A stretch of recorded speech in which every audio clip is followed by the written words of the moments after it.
Ici commence Les aventures de Moomin 1, créé par Tove Jansson et publié par Saga Egmont. Moomin et la surprise de printemps. Tout était calme dans la vallée des Moomines, reposant paisiblement sous l'emprise glaciale de l'hiver. La famille des Moomines, pelotonnée à l'intérieur de sa maison chauffée au poêle à bois, était elle aussi paisiblement plongée dans son long sommeil d'hiver. Elle se réveillerait, comme chaque printemps, au son de l'orgue de barbarie de Tootiki. Mais ce fut un tout autre bruit qui réveilla Moomin. Clac, clac. Et voilà que ça recommençait. « Maman, papa, réveillez-vous » murmura Moomin. Mais maman Moomin et papa Moomin continuèrent à dormir sur leurs deux oreilles. Maman rêvant de jardins de roses et papa rêvant d'exploits audacieux en mer. « Il n'y a rien à faire » se dit Moomin en s'armant de courage. « Je vais devoir découvrir tout seul d'où vient ce bruit. » Moomin découvrit sans tarder d'où provenait le bruit. La porte d'entrée de la maison des Moomines était entr'ouverte et claquait contre le loquet. Dans la pénombre du dehors, Moomin aperçut des empreintes dans la neige. Elles étaient tellement petites qu'il était sûr de savoir qui les avait laissées. Petite mue, qu'est-ce qu'elle fabrique dehors à cette heure en hiver?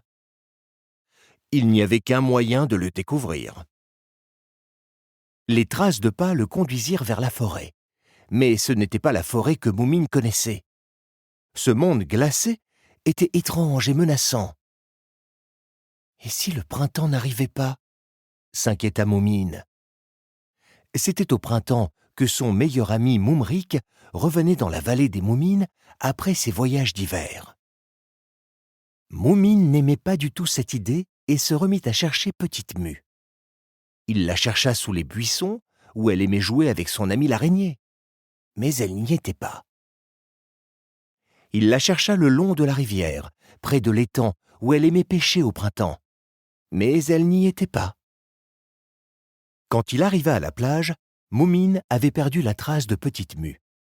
Il tremblait de froid et fut ravi de rencontrer son ami. « Tootiki, est-ce que tu as vu Petite Mue » demanda Moomin.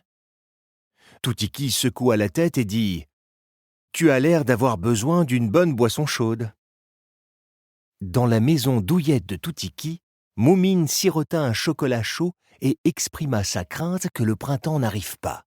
« N'as-tu vraiment vu aucun signe du printemps » lui demanda Tootiki en souriant. Moomin reprit alors ses recherches. Peu de temps après, une petite créature orange croisa son chemin. « Tu cherches quelqu'un » demanda-t-elle. « Viens, suis-moi. » Moomin suivit l'écureuil sautillant et se retrouva bientôt à gravir le sentier le plus escarpé et effrayant de sa vie. Ils grimpèrent toujours plus haut, jusqu'au sommet de la plus haute cascade de la vallée des Moomines. « On peut voir le monde entier d'ici !» s'exclama Moomin. Mais en dépit de ses efforts, il ne vit aucune trace de Petite Mue. Alors Moomin regarda le soleil se lever. Et comme ses rayons réchauffaient son nez et sa queue, Moomin se sentit réconforté. Finalement, le printemps approchait peut-être. Les oreilles de Moomin se dressèrent lorsqu'un faible air de musique s'éleva dans la vallée. « C'est l'orgue de barbarie de Tootiki. »« Voilà le printemps !» s'exclama Moomin. Puis, il eut soudain très envie de revoir sa famille et rentra chez lui aussi vite que ses petites jambes le lui permettaient. Sous les premiers rayons de soleil, la forêt semblait déjà changer. Les plantes commençaient à bourgeonner et à fleurir. Les oiseaux chantaient. L'air frais, empli des parfums d'une nouvelle vie, chatouillait le museau de Moomin. Quand il arriva dans la clairière, il vit une tache rouge qu'il reconnut aussitôt. « Petite Mue » s'écria-t-il, « je t'ai cherché partout. »« Pourquoi t'es-tu réveillé aussitôt » demanda Moomin. « Si tu veux le savoir, monsieur le fouineur, » répondit Petite Mue d'un air revêche, « je voulais attraper un fourmilion encore somnolent. » Nous espérons que vous avez apprécié cet aperçu. Pour continuer à écouter ce livre audio sur Google Play Livres, utilisez le lien dans la description de la vidéo.